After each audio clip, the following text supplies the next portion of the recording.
So what was the first idea? Where did this idea come from? What was the initial thought of this idea?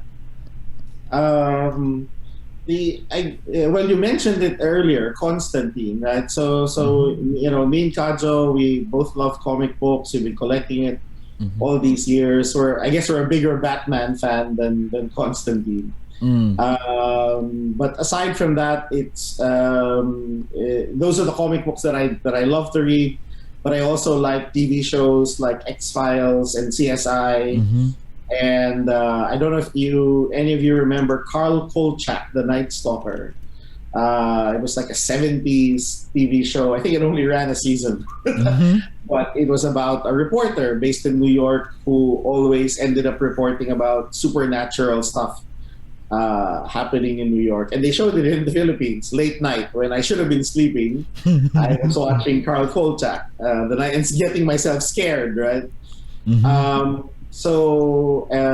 also heavily influenced by, funnily enough, I didn't know that me and Kajo were watching Ghost in the Shell we were watching it at the same time, and it was only when we started to work on Trese when we realized, oh, you were watching that too. So, you know, especially what was that, Standalone Complex. It was very episodic, and it was all about cyber crimes, right? But it was, set in the future.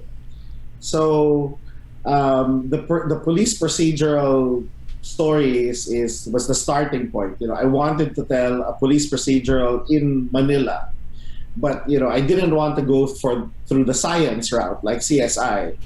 And I thought, you know, since Manila is a place where if you go there, we still believe in magic, right?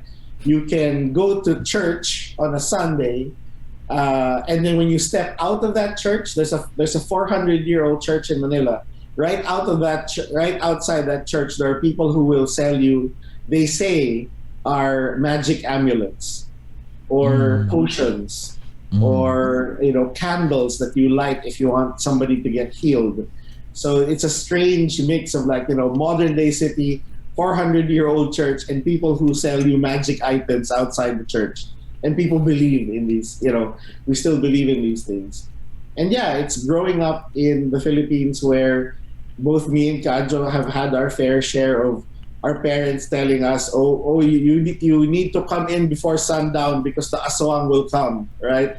Or, you need to put garlic by the window because a tiyanak might come in and, attack you. So there, we grew up, it was just, and the newspapers would report it. In the 80s, I remember newspapers would say, manananggal, terrorizes teenagers in Sampaloc. So to me as a kid, I was going, it's in the newspapers. I didn't know what a tabloid was. It's in the newspapers. It must be real. Yes. And all of those combined into what is Trese today. So that's where the Trese started. You're like, hey, the world needs to know about these stories I read in the newspaper as a kid, and we're going to put it in this fictional world.